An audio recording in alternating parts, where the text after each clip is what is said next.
effectively. Yeah. You're living in the now. But your design is no one's going to get the very best out of you until you're in the now, because you have a gift for bringing people into the now. You know, it's like, okay, this is where we're at now. This is what we need to do with it now. This will put it all together for you now. Right? That's where your power for integrating people and uplifting them and healing them comes from, by you being present. Well, I will make the caveat that it's not me healing them, and that's a very clear distinction I make. Is there, when you call yourself a healer, it's really important to understand that you're a healer because you healed yourself. Then you offer the vibration of a healer to those around you, and then they can become the healer themselves. So really that is, that's what I think is so empowering for leaders and people who just are really have a vision and have something they want to get out in the world, is you have to spend time with yourself. You have to know yourself. You have to be connected to your gifts, your abilities.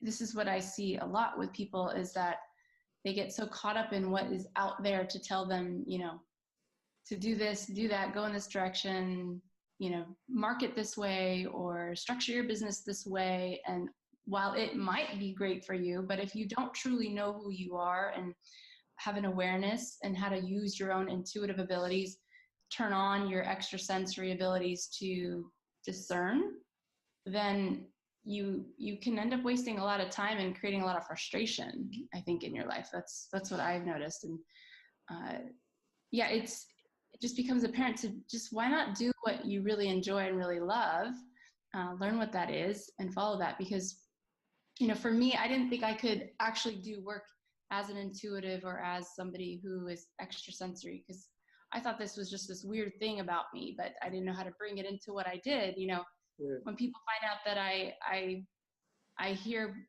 people's thoughts, I feel people's pain in my own body, you know, I see their energy field, their guides, their angels. You know, when I bring that to the table, I didn't think that was something that was going to be valuable to people. I thought that would just scare people off. And then I realized, like, no, this is who I am. And this is who I am, and this is how I'm going to show up. I'm going to bring this to you to benefit. And that's really what I see bringing to the table for the leadership. I think this little one wants to be a part of the conversation too. She's like, yeah. Anyway, so I just, I really hear what you're saying, that it's like, you just did it. Yeah. That's why I'm sitting here and this grin's spreading across. What you were saying was spot on, but what I was feeling behind what you were saying, I just went from, it's a lot, because that is, it's the authentic substance behind the words. Yeah. It's the authenticity and the fact that it's aligned, right? So when there's a moment when somebody needs to tap into authentic energy that's aligned, then that's the point where you take leadership. I shut up and I listen, because I'm an idiot if I don't. You know, I'm the beneficiary. You're pouring it on me. It's like, shut up and listen, you know, because this is, let Sarah take the lead. Well, that's what's really fun about working with you, is that you really honor the uniqueness and what I'm here to do. And so it's easier for me to become aware of that. And I think that's something that I really took notice of, especially this last couple of times we've talked, is that it's not always what you're saying. And this is something I know too, like, it's not, when I'm in a session with somebody, when I'm working with somebody, it's not always the words I'm saying. It's simply the vibration that I'm being. And I do believe that there is this activation in our DNA. We're all very unique, right? Just down to our DNA. And we carry these different codes, activations, whatever you want to call them.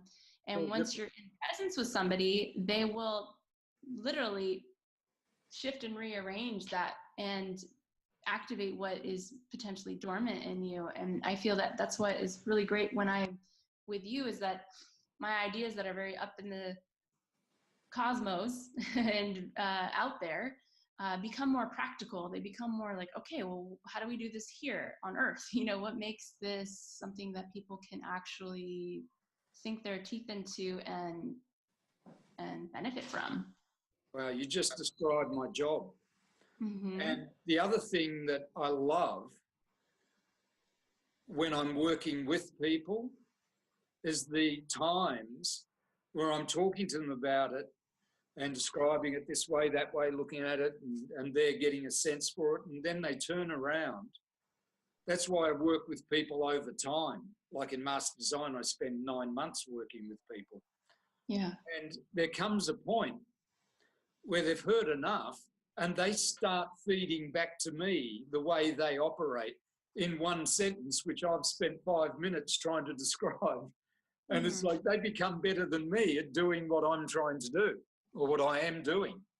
Mm-hmm. And that's when I know you've got it. It's all about, look, at 70, what's my ego got to prove? It's like, even if it wanted to, it couldn't, you know. It's more about, I want to see the exceptional in you. That's what opens my heart, is when I talk about the exceptional in you, we work on it. But then when I see it come out of you, it's like, yes, you know, because I'm alive and who knows for how long. So you want to get as much beauty out of the world, as much value out of the experience as possible. And so for me, it's like to watch the other person light up and become themselves. And I can talk a lot, but that shuts me up. You know, I've sort of got this unlimited ability because I've got an undefined throat.